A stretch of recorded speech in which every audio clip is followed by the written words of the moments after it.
Thank you, everyone, for joining us today. It's great to have so many of you listening live. My name is Lindsay Schoenberg, and I work here at Global Medical Staffing. I'm a leader on the International Family Medicine Emergency Medicine team. I started here as a recruiter 15 years ago. I've placed my fair share of doctors all over the world. New Zealand has always been one of my favorite locations to talk about. So I'm so excited to talk with you about it today. And I'm joined here with my colleague, Haley Hyatt. Yeah, thanks, Linz. Welcome, everybody. Like Lindsay said, my name's Haley, and I am also one of the leaders here in the international division. My team that I primarily work with handles all of the specialties outside of family medicine and ER. So we're working with quite a few different specialties.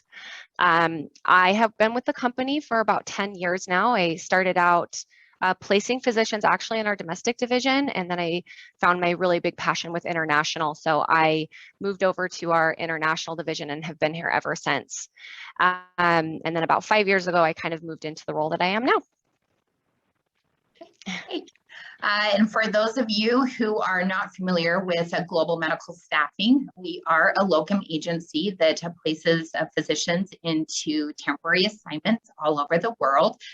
We have our international team, and like Haley mentioned, we also have our domestic team that places physicians throughout the US. We first started placing physicians into Australia over 25 years ago. Then we branched into New Zealand not too long after, and currently we're placing all over the world and always looking to expand our locations. Today, we will be focusing on New Zealand. And before we get started, just a few housekeeping items to go through. As a reminder, you can't be seen or heard. However, you will be able to ask any questions you have throughout the discussion by clicking on the Q&A feature at the bottom of your screen. We'd love to have audience participation and answer your questions live. We'll both be reviewing those questions throughout the discussion. If for some reason you're having technical difficulties, log out and log back in. Lastly, we are recording this webinar and we will publish as quickly as we can after we finish, and you will all receive a link with we'll receive an email with a link to this session. So that is all of the housekeeping items, but again, start submitting your questions so we can get to them throughout the presentation. So first, we're going to touch on the process of finding a job. The first step is going to be to connect with a recruiter at Global Medical. They will be able to give you the specifics on your specialty and what to expect. But across the board, there are some things that will be standard regardless of your specialty. And that's going to be first the assignment links and then the contract. Those are pretty standard no matter what specialty. First, with the assignment length, these assignments are typically going to be 6 to 12 months, with 12 months really being preferred.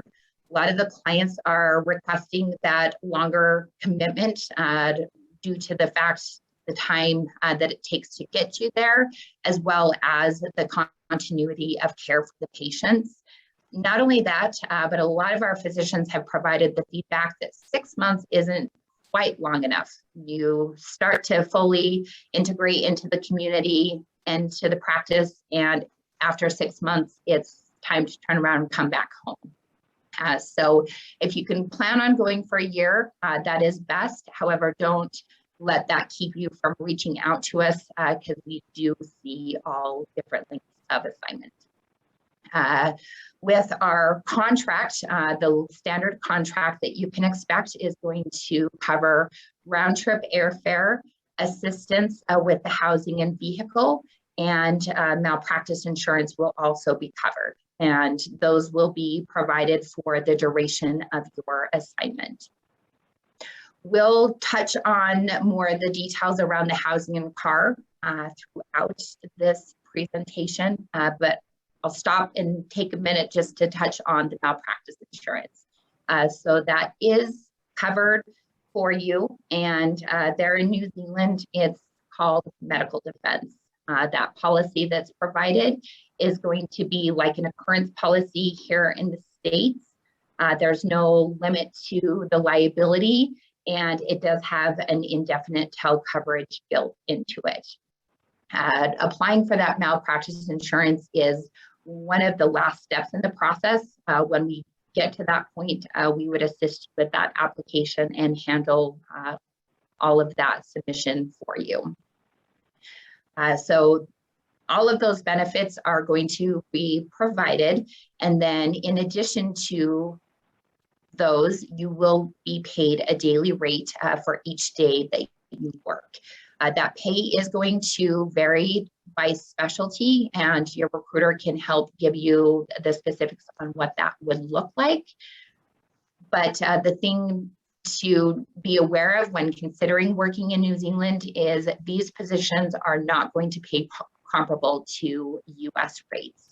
These positions are very much about the experience and adventure of working in New Zealand. So that's a high-level overview of what you can expect. So now let's touch on the time frame to find a position. First is to, connect with your recruiter, let them know what time frame that you're available. From there, you would submit an application and CV. Our application is 2 quick pages. Once we receive those documents back from you and we've been able to verify the registration requirements, we would start sending you details on the positions that are available for your time frame. A lot of the time, we're going to have detailed practice descriptions along with area information that we'll share with you, so you can review them and determine which location is going to be the best fit with your interest. While we're narrowing down the locations, we would also be checking your references. Once we've had a chance to speak with at least one reference and you've picked a location that you're most interested in, we would then present your details to the facility. That presentation as your CV, the reference, and then a brief summary about your experience, when you're available, and who might be traveling with you to New Zealand. After presentation, the next step would be an interview. A lot of the times we're going to hear back from the facility expressing interest in setting up an interview. And really those interviews are more of an informal conversation. You'll be speaking with a doctor within the facility who's going to be able to give you a better idea of the day-to-day responsibilities and answer any questions you have to help you determine if it fits what you're looking for. And they will also, ask you some questions about your experience and make sure that you're going to be a good fit within the facility. After the interview, if they extend the offer and you would like to accept, then that's when we will confirm the assignment and get started on the medical registration and visa paperwork. We are going to hold your hands and walk you through that entire process step by step. Right now, the average time frame for completing the paperwork is going to be about 4.5 months. So when we're talking about starting a position as soon as possible, right now, that's a January start date. But you don't always have to be available as soon as possible. We do have clients who will reach out to us with a specific time frame and have us recruit for the window that's further out. For example, right now we have some family medicine physicians that they've asked us to find them a physician who can start in April of 2022. So doesn't have to be as soon as possible. I would say an ideal time frame is probably to start the process about 6 to 8 months prior to you looking to start. So that's the process of securing a position. And now I am going to turn it over to Haley. Yeah, thanks, Lindsay. Okay, so we're at a point now where we've, gone through all the steps to get a job and what that looks like. And then we want to look into, okay, what do I need to be aware of before I leave, kind of on the more personal side of things. So one of the first questions that we typically get asked is, can I travel with my family? And the answer is absolutely yes. So you can see here on the screen, we have one of our doctors, Dr. Mehdi. He's there with his wife and little boy. So we absolutely would always send a doctor with their family if they want to travel with them. It's a really long assignment to be away from family that long. The nice thing about what we do here is we help get the visas arranged to get your family in country. So we handle all of that, and it depending on where we're at. So pre-COVID and COVID state, things look a little bit different when it comes to the visa. But right now, our doctors are going into New Zealand on a critical purpose work visa, and with that, a significant other or a spouse and qualifying children, they'll all qualify to go into the country under that visa.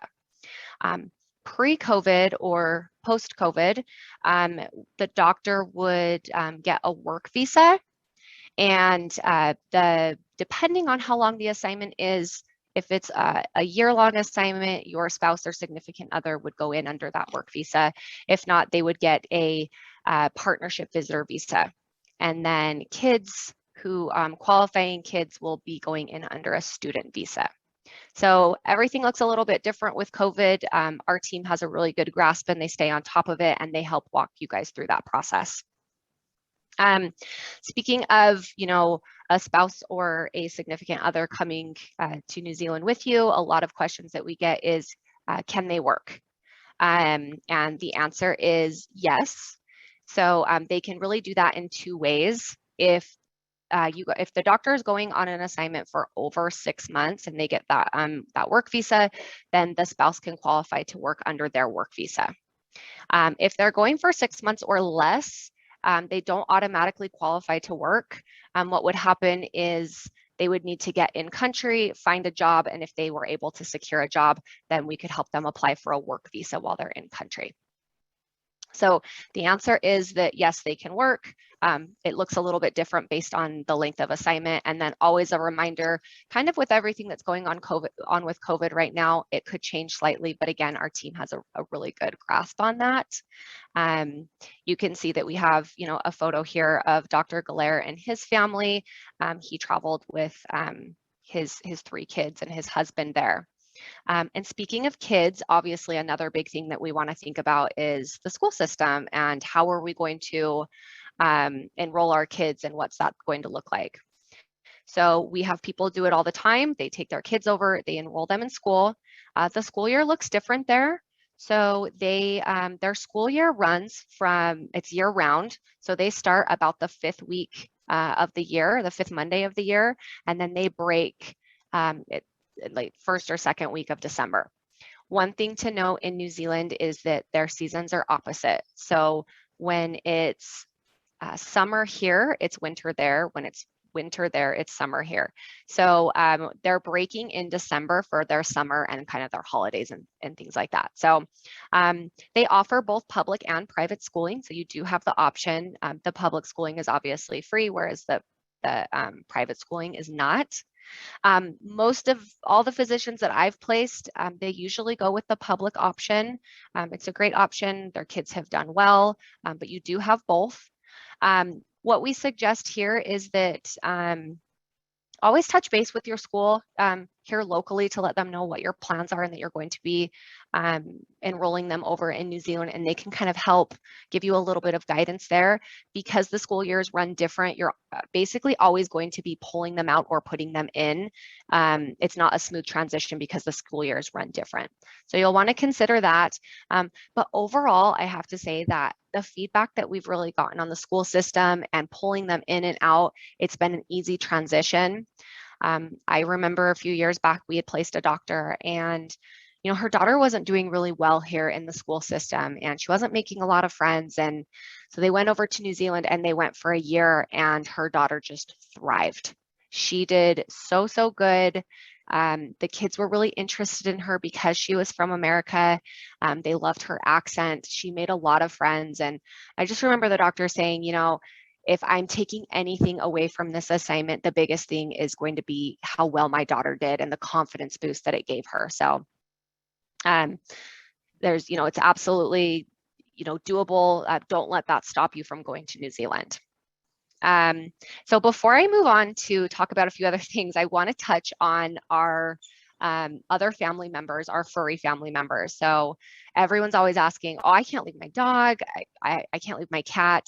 I've even had someone say they had a bunny, or I think there was a bird that came up at one time. So can your pets come? Yes, they can come, absolutely.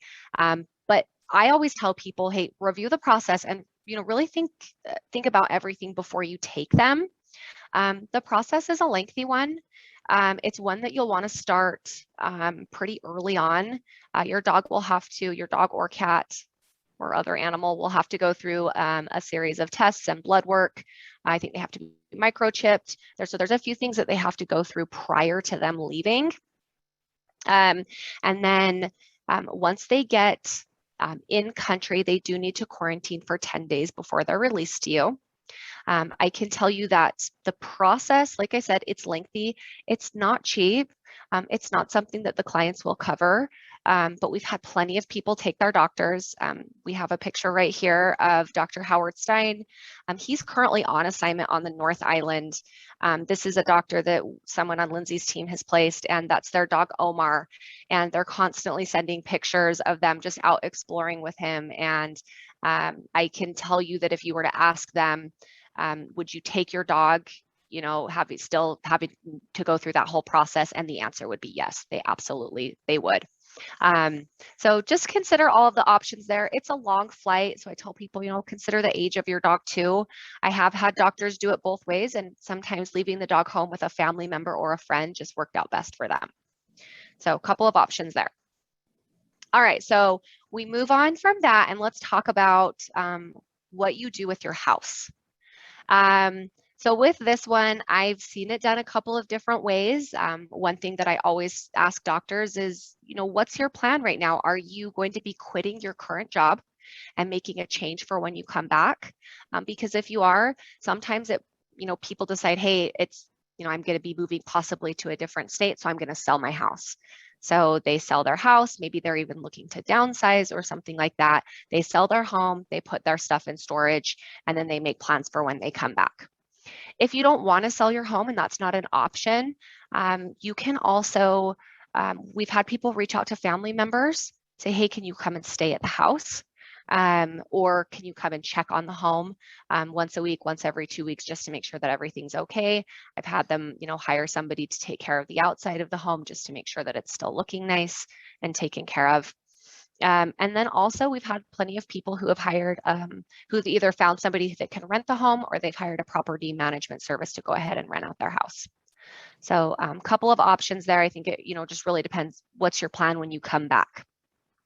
And then thinking about that, so we've kind of got everything ready now to go to New Zealand. So then we think, okay, now I got to start making plans about when I get in New Zealand. So obviously one of the big ones is what do I do about a house? And Lindsay had mentioned earlier that with the contract, housing is typically provided. That's really going to depend location to location. If the home is provided, it will be furnished. So you don't have to worry about any of that. So when you get to New Zealand, everything will be ready for you to just arrive. If they're providing a car, you'll get a car, you'll get your house, easy, you're there. Housing in New Zealand, I will note, it's not as elaborate as it is here in the States. I think you can see from the picture that we provided prior to the picture that's on the screen, it is much different.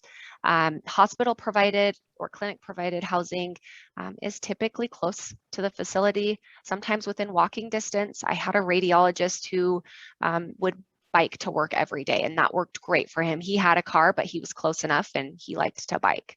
But housing, it's clean, it's comfortable, it's close to the facility. But in situations where they don't provide housing, you're going to have to find something on your own. They will provide a stipend with an amount that is relevant to the area that you're in. We have a really great document that we can send your way that provides a lot of information on finding houses. We can also connect you with somebody who's actually worked in this specific city prior. They can give you, what they did. We also have some websites that you can connect or that you can look on to look for housing. Our clients are really wonderful in this area too. We're able to reach out to them, kind of give them an idea of what you're looking for. They can start pointing you in the right direction. They can tell you, some areas that they would suggest living in versus areas that they would not suggest living in. So they're able to be a really great resource as well. And then the other thing that I was going to mention on that is that we actually have a lot of people who will connect with a real estate agent in the area that can help show them some of the vacant properties in the area. So a couple of different options there. In addition to, finding a home, if you are on a stipend, you will need to get a car. You can simply go through a rental car agency. We've had plenty of people do that, and they obviously do a long-term rental. I've also had doctors who felt like buying a car was easier. So they'll get in country, they'll purchase a car, and then they'll go ahead and sell it when they leave at the end of their assignment. So that part's pretty straightforward, and I've seen it done both ways. And then as in regards to a cell phone, so what you'll want to do if you plan on using your phone in New Zealand, the one big thing that you'll want to do before you leave is make sure you get it unlocked. I think that it was Lindsay, someone on her team, they had a doctor go out and buy like brand new iPhones for their whole family. They got over there and they didn't work, and they had forgotten to go and get them unlocked. Is that right, Linz? Yep. So they forgot to get them unlocked prior to leaving. And so the phones were kind of useless in the country, which was a total bummer. We felt so bad for them. So you'll just want to get it unlocked, and then you can just sign up for a local plan when you get there. So again, the phone's pretty straightforward. If you are in a position that requires you to be on call, then they typically will provide a phone for you. Okay, so moving on to what should you bring? What should you be packing to go to New Zealand? So our clients will cover 2 pieces of luggage. This is Dr. Restrepo, somebody that is in New Zealand working. She worked for us for quite some time, but they give 2 pieces of luggage, and that is what we tell you to pack. So the big thing to know here is that you're going somewhere where you can really buy anything that you need. So we're not telling you, you're going to be getting furnished housing. So you do not need to pots, pans, blankets. Like you don't need to pack any of that because you are going to be able to get that while you're there. Or like I said, you're going to be getting furnished housing. So we just tell you pack simple. Bring the things that you really feel like you can't live without, but typically, bring your clothes and head over and you can get what you need there. The only time that I talk to people and say like, okay, we're going to look outside of the 2 bags is if you're really big into, let's say, mountain biking, or there's something that you do that you're like, no, this has to come with me, it's an absolute must, then okay, let's look at, let's have you do a little bit of research on what it takes to ship something over. When you're shipping stuff that far, I can tell you it can become costly. So that's why we really just tell people, hey, go with the basics and you can get what you're there. And I can just really tell you guys, that is what people do. It's very rare that I'm talking to somebody that is shipping a ton of boxes over, or they're shipping a mountain bike over. People go with their 2 pieces of luggage per person, and it works out perfectly for them. Okay, the next thing that I want to touch on, these last 2 things. The first thing is going to be health insurance. So one thing to note is that when you're in New Zealand, you and anybody that you're traveling with, you're going to be covered for anything accidental that happens while you're in the country. So if you're out hiking and somebody falls and breaks a leg, you're going to be covered under their healthcare system. Anything that's not considered accidental, you will want to have a private policy in place. You don't have to, But I always suggest that you do. If you don't have a private policy, you will just have to pay out of pocket. I can't tell you that it's not as expensive as it is here in the US. But on the flip side of that, carrying a private policy is not as expensive as it is here in the US. So in this area, again, I've seen it done two ways.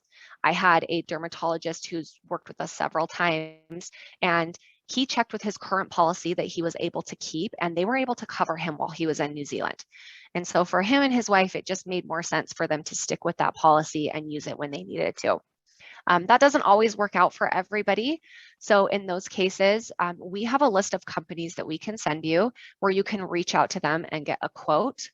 I did mention that it's not as expensive. So I would say, typically for like a family of 4 for a year's worth of coverage, you're looking at around like $1,500 to get that coverage. And like I said, we have a list of companies that we can send. You can usually just submit your information online, and then they can start that conversation and get back to you with what a quote would look like. Okay, and then the last part that I'm going to touch on is taxes. And I'm going to be honest, I'm going to be pretty basic here. Everybody knows that taxes are tricky. Even if you're just filing here in the US, it's personal to your certain situation. So what we tell people in terms of taxes is that if you are going through Global Medical and you're going for 6 months or less, you will not be taxable in New Zealand. If you are going for over 6 months, you will be taxable, and you will be taxable from day one. And Global Medical will go ahead and withhold those taxes from your paycheck, and we will report them to show that you're paying your taxes. The one big thing to always remember, regardless if you are taxable or if you're not taxable, you are always going to have to file your taxes here in the US. So that's one big thing. And then the other thing that we really suggest at that point is touching base with a tax professional, somebody who's dealt with international taxes. The tax years are different in New Zealand, so they can provide you with some feedback on when to file taxes and if you can apply for some credits, because I know that there's credits out there and they can help you with that. The other big thing here that I'm going to mention, the last point that I will make that's really important, is that you will never be double taxed. So the United States has a tax treaty with New Zealand that prevents you from being double taxed. If you are going to be traveling on a different passport outside of the United States, you will just want to go ahead and check to see if your home country has a tax treaty that would prevent you from the double taxation. That's all the information that we provide with taxes. Like I said, we really do suggest that you reach out to somebody who's a professional in that area and can help walk you through that process. And now, Linz, I think I'm going to hand it back over to you. I know that was a lot of information. So Linz, yep, you go ahead now. Hey, yes, lots of information. I think the thing to keep in mind is we are going to help support you through this entire process. With all of those things, like Haley mentioned, we do have resources that we can provide to you. And we may not be able to do everything for you, but we will assist and support as much as we can, as will the client that you're going to work with. So now we're going to touch on, you've gone through all of that, and we're going to talk about what to expect upon arrival in New Zealand. So when we make your travel arrangements, we are going to make them all the way from your hometown to the location of your assignment in New Zealand. Right now, upon arrival in New Zealand, your first 2 weeks are going to be in what they call managed isolation. You may already be aware, but currently New Zealand's borders are closed to anyone who is not an essential worker, and even essential workers are then required to complete this 2 weeks of managed isolation. So can be a bit of a daunting process, but it really is a process that we have down pat. We've been placing doctors there since the beginning of the pandemic and really haven't skipped a beat. There's more things to consider, but our team has that down really well. So that first 2 weeks, you can plan on managed isolation. If you were to visit the managed isolation website, you would see that there are costs associated with the stay. So I will just make a note that those costs are typically going to be covered as part of your contract. I think that there was a question that I'll just touch on right now. We can circle back to it, but there was a question of whether or not your husband could join you. Answer is yes, but current state is to keep in mind that if any family member is joining you after the fact, they would have to do managed isolation before they would be able to get to the location. So after those 2 weeks, you will then travel on to the location of your assignment. A lot of the times, depending on where it is, that's going to be a flight, or maybe it is that your location or your assignment's close enough to Auckland that maybe you're just being picked up by a shuttle or by the client and driving to your assignment.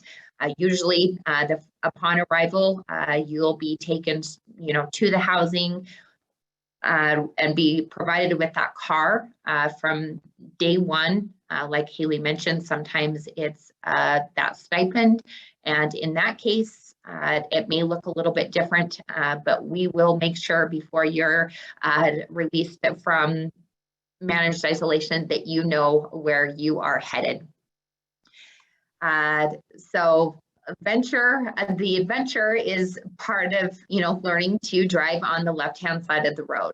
So I had a physician who I checked in with him. He was working on the South Island, and when I checked in with him those first few weeks of his assignment, he told me that he was adjusting to driving on the left-hand side of the road and mentioned he had put a bunch of sticky notes on his steering wheel and dashboard as a reminder of which way to turn and, to keep him from getting into an accident.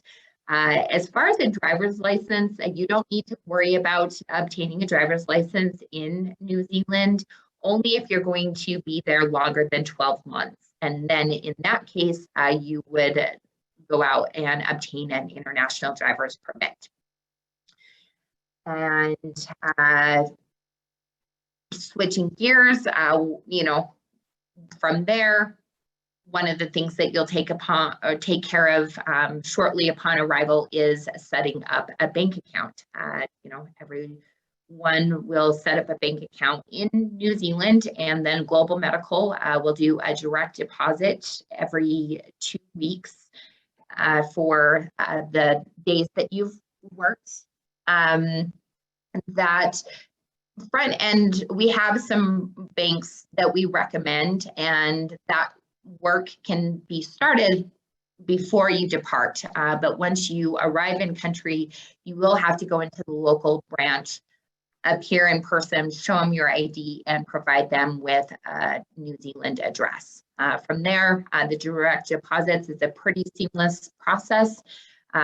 You will submit your timesheets to Global Medical every 2 weeks, and that's when we will process your payroll. We always suggest minimizing the number of expenses you have at home to take care of. But if you are going to be transferring money home, then we recommend that you do it in a lump sum, maybe once a month or even once every couple of months, rather than weekly, because there are going to be transfer and exchange fees associated with that. Even then, they are pretty minimal. I want to say I've heard $25 to transfer. So the next step, once you've secured a bank account, is if you are taxable in New Zealand, like Haley mentioned, we will withhold that from your paycheck and submit it on your behalf. So we are submitting that to the IRD. And for us to be able to submit those tax withholdings, you will have to apply for an IRD number. So we will send you the application to obtain that and provide you with the information on how to do that, but you do have to physically be in country before you can obtain that. And so that's kind of, those are the couple of logistics that you'll take care of within that first couple of weeks upon arrival. And another question that we commonly get is, what should I expect with the cost of living? So New Zealand is an island, and a lot of the goods are going to be imported. Very similar to Hawaii. If you travel to Hawaii, you'll see that the cost of living is a little bit higher there. But on the flip side, if you go to a local farmer's market, you're going to see that the fresh local food is going to be less expensive than what you would see in a grocery store. And it's all relative. If you're, in a large city here in the US and going to New Zealand, you may not notice a difference in the cost of living. But if you're traveling from a smaller area, you might see a little bit more of that sticker shock with the day-to-day cost. And that's really, it's Haley covered the majority of it, because I think once you arrive in New Zealand, everything really is taken care of for you. So there's really not too much that you have to worry about.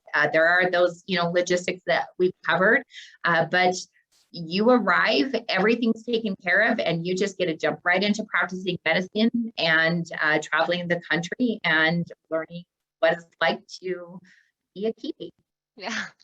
So no. I will turn it back over to you, Haley.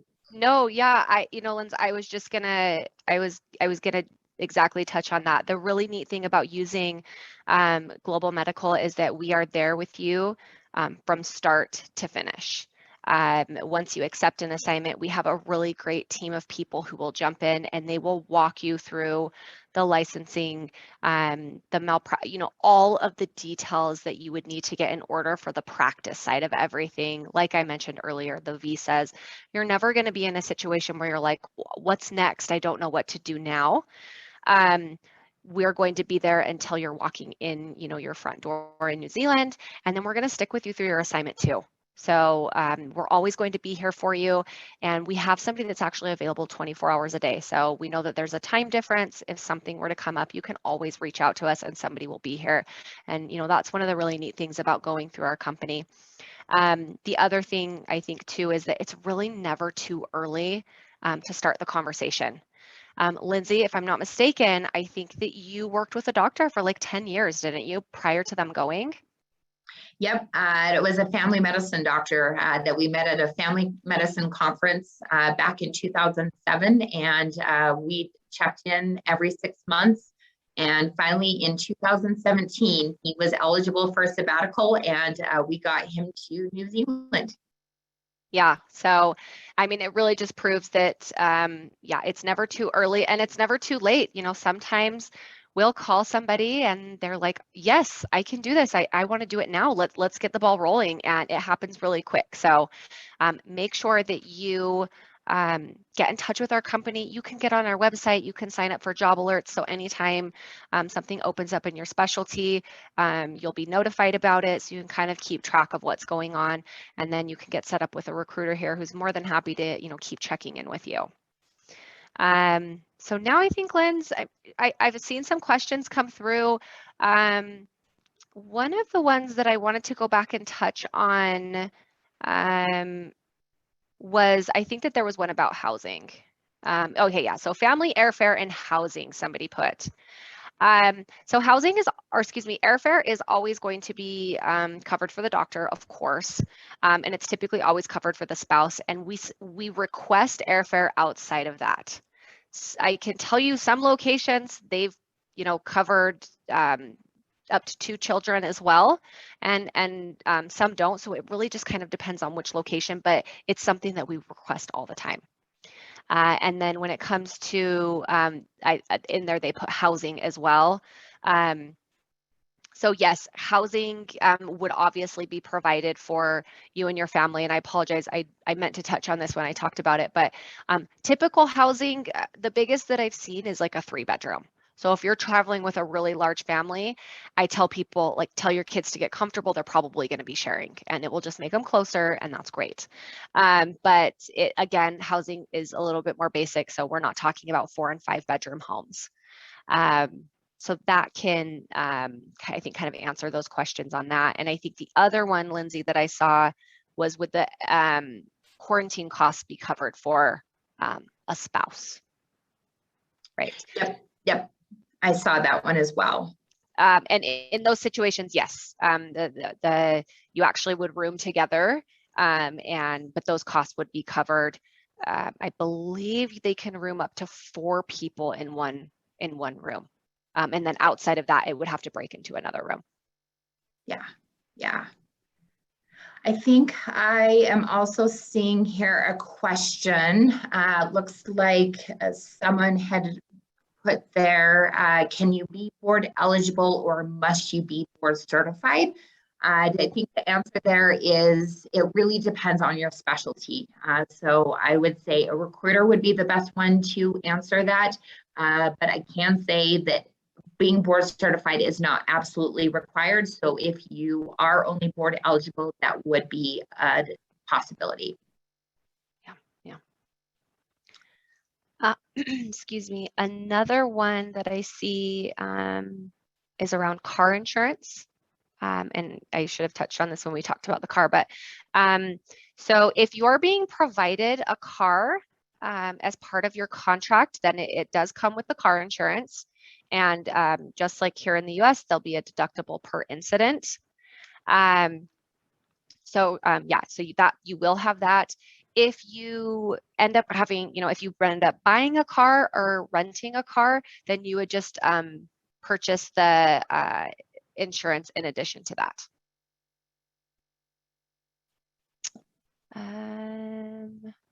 Linz. Haley, I think I'm seeing a question here about the tax treaty. Oh, touching on that again. Yep. Yeah, so there, I had just mentioned that there is a tax treaty between the United States and New Zealand that would prevent you from being double taxed. So you'll have to file in both countries, but you won't be double taxed. If you are traveling from a country that is, not the United States, so if you would just want to double check that your home country has that same type of tax treaty that would prevent the double taxation. The question here is, how big of a pay difference are we generally talking about? I think that, again, will depend a little bit on your specialty and, what you're making here. But I would say in general, maybe a 30% pay difference. Hard to say for sure, but I would say, again, your major expenses in country are covered. So your expenses there are minimal, and the money is going to spend in New Zealand just like it would here in the US. Yeah. I've seen a couple of comments popping through, what specialties do they need? I can tell you that right now, you've heard us talk a little bit about family medicine. They do have a really big need for family medicine physicians. We have a lot of open jobs in that area. As far as other specialties go, I can tell you current state right now, radiology is a really, really big one. They're looking for a lot of radiologists. Psychiatry is a really big specialty that we place. Cardiology, pulmonology is some ones that we're looking for right now. So it fluctuates. I tell people, hey, we might not have a job today in your specialty, and that could change so quick. We could get a job that comes in your specialty the next day. So the good news is we place all specialties.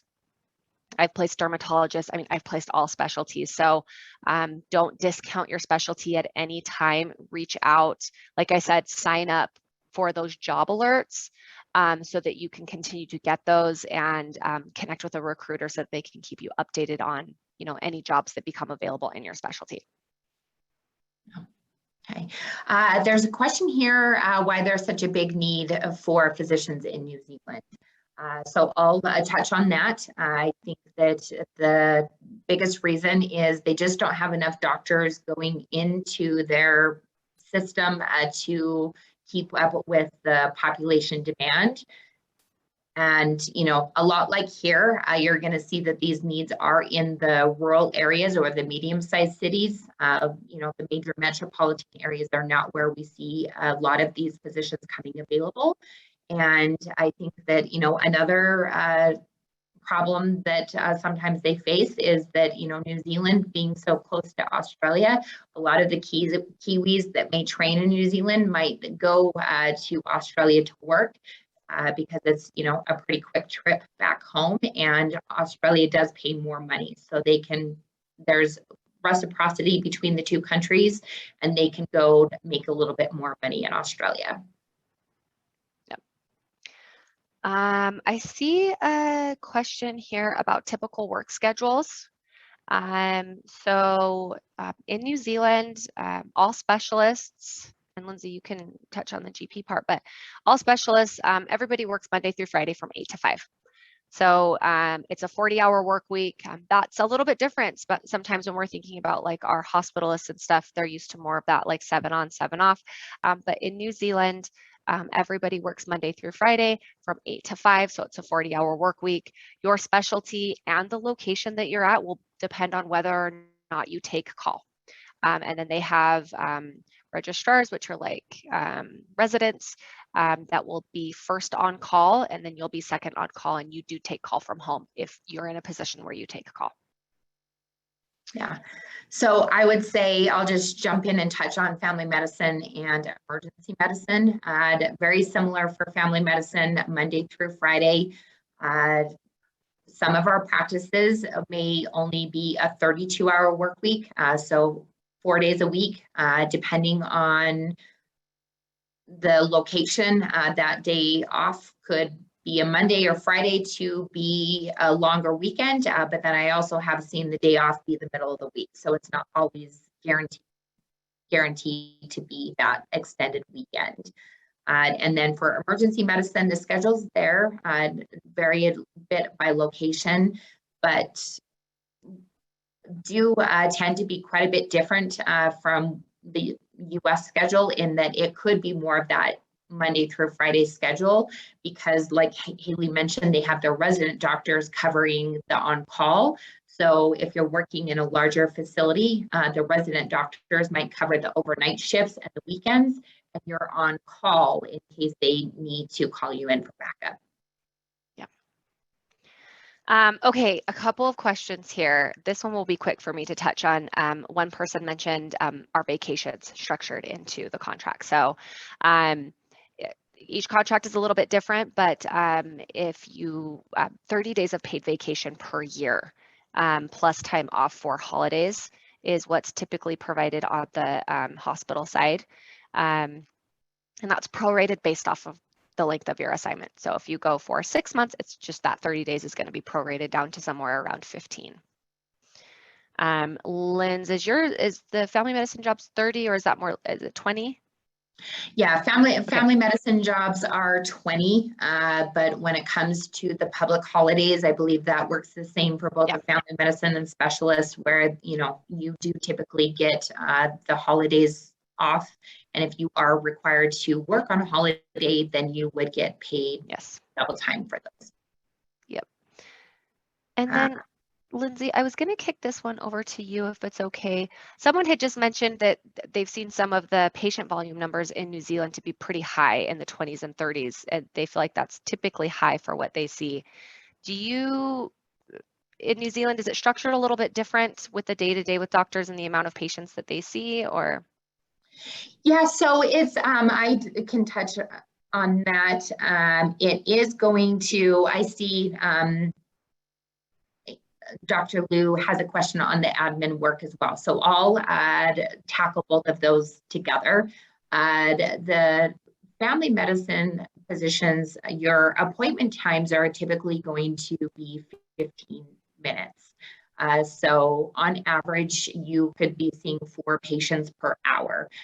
So in a busy practice, that's how you're going to get closer to that 30 patient per day. Not always is that going to be the case, though. Sometimes it is going to be more along the lines of 20 patients per day. The thing to keep in mind is that these patients, due to the socialized healthcare, they are coming into the practice much more often than you might see here. So, for example, I believe prescriptions are renewed every 3 months. And so you're going to see, patients more often, and you're going to be addressing one issue at a time. Whereas here, if a patient's only coming in once a year, they're going to come through with a list of 10 different issues or concerns that need to be addressed. Family medicine there is very different. It's one issue at a time. So if they, start to say, well, now what about this or what about this? I've had physicians say that it can sometimes be hard to do, but they direct them back to the office staff and say, hey, schedule another appointment. So that, I think, is what makes it so you can see more patients throughout the day. And then touching on the administrative side and the paperwork, it is worked out throughout your day. So you may actually even have time blocked off for the paperwork. A lot of doctors have said when it's advertised as a 40-hour work week, it is truly a 40-hour work week. This is not go and work for 40 hours in the clinic and then have 15 hours of admin time. So that is something that a lot of our family medicine doctors, and I would say even on the specialist side, I'm sure, are really enjoying about practice of medicine in New Zealand.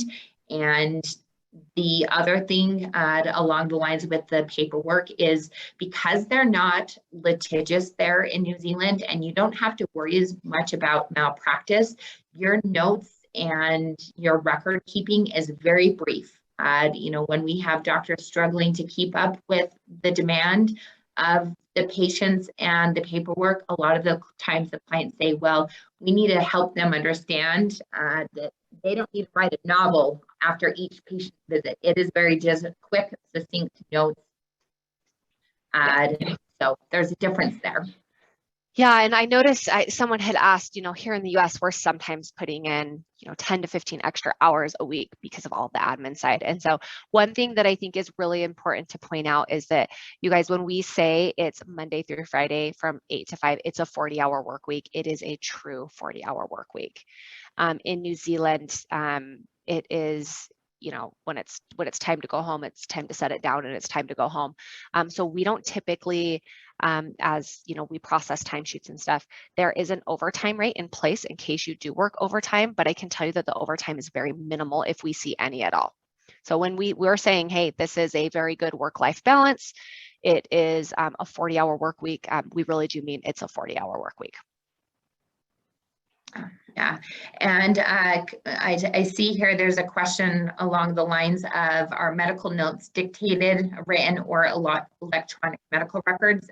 All of the practices and all of the hospitals in New Zealand are going to be electronic medical records.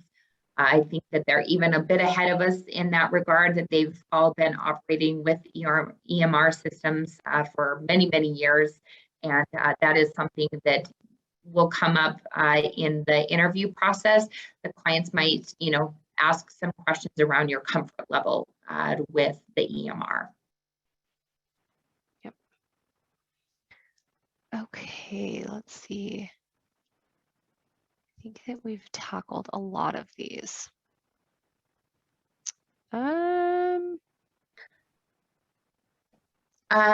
Teaching opportunities, that's one that just jumped out to me. Yes, you are not necessarily responsible for the registrars or the medical students, but that is going to be a big part of these positions, regardless of your specialty. You will have the oversight of, registrars and medical students. Yep, absolutely.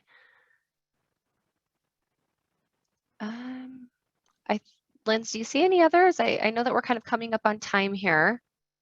I think that, Haley, one for you that you could touch on if you're a specialist who covers your practice when you are on vacation. yeah.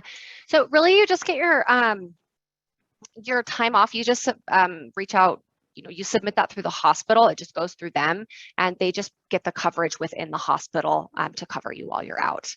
I can tell you guys, I've never had a physician call really and say like, I wanted this time off and they won't give it to me. You just work with them there. You put in that time off and they help get you the coverage within the hospital. It's not typical like that if you are going to be taking a little bit of time off, they're not necessarily going to need to bring in a locum in country to cover for you. They just find that coverage within the hospital. Yeah. So I'm seeing a question here around the options of bringing your parent with you. So the answer pre-COVID is yes. Bringing your parent with you is an option. With current state, the answer is no. Unfortunately, with the restrictions that are in place with their borders, you are only able to travel with immediate family members, and I believe with your children, it is only up to the age of 23, or maybe even a little, it's between that 18 and 23 range. If you have a 25 or 26-year-old child that you would like to travel with you, which, I'm sure they love to go for the experience. Unfortunately, that's not an option right now with the COVID restrictions. One other question that I see just kind of came through was just, if we know of a critical care physician that's working abroad. What I can tell you can answer this question kind of as a whole is that we have placed so many different doctors in so many different specialties. So if you're looking to connect with somebody who has worked in your specialty, a lot of times we can do that and we try and connect you with somebody who's actually worked in the location that you're going to so that they can kind of provide you with some information on the hospital and the area. Keep in mind, it might not always be the same specialty in that specific area, but we really do our best and we're putting doctors in touch all the time. A lot of the doctors that have gone and done this, they're more than happy to talk about their experience.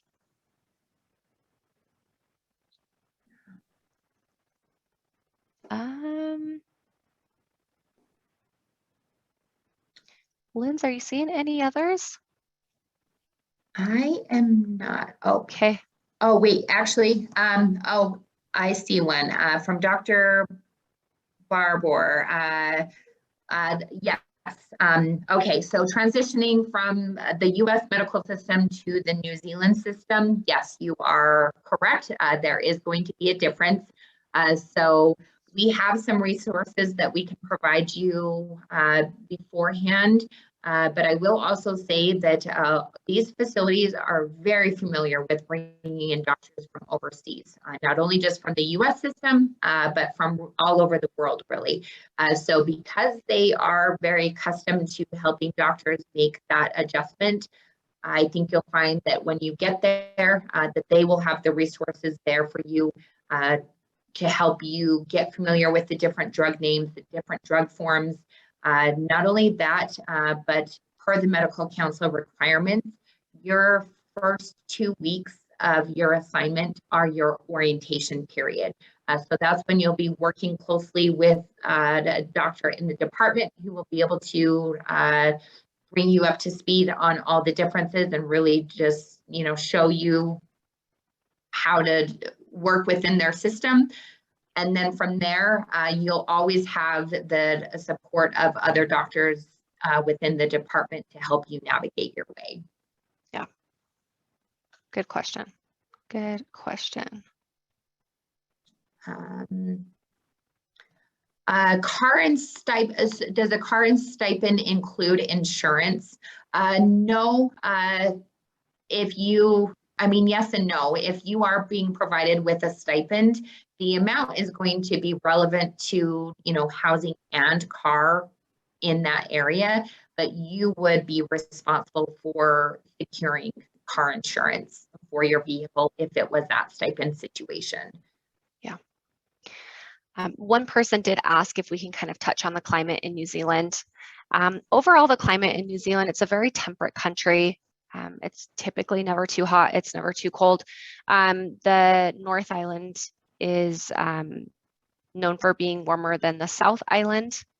The North Island is a little bit more populated than the South Island as well. And then it just depends, if the cool thing about New Zealand is that you can be, skiing in one area and drive a few hours to another one and be surfing. So overall, it's pretty temperate. Each location is just going to be different. So as you start to talk with your recruiter and what you'll want to do is give them an idea of, this is what I'm looking for. I only want to be in a warm area. Okay, perfect. We'll start to narrow down locations from there. Okay. If there's any other questions, that we didn't get to, like I said, reach out. We would love to connect you with a recruiter. We're also going to be sending out the recording of the webinar. It will come to you in an email form. And just kind of closing, this is a really great experience. That's what we sell it for, right? An experience to work in a new medical system, to live in a different country, and to help those in need. These patients, they are a country that's in need, and so they do need the help there. But it's never too early or too late to start the conversation. So please reach out, and we'd be more than happy to talk to you about your specific situation. Okay. All right. Thanks, everybody. Great. Thank you. Thanks. Bye-bye.